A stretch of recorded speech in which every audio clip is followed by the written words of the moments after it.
When I was starting graduate school, I actually was a creative writer. I was going to be a fiction writer. And then I got to my master's program and I started teaching first year comp.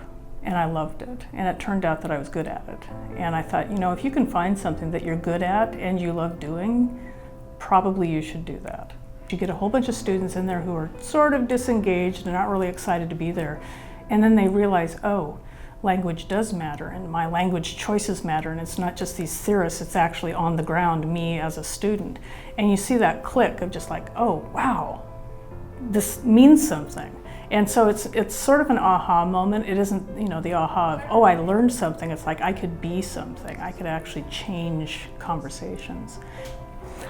I would like students in their 4 years to come here and realize that they matter in the world. Or they see, you know, it's not enough just to know things, it's actually more important to enact that knowledge. And I think that's what people get from the liberal arts, to see the work that the individual can do in the context of the public sphere.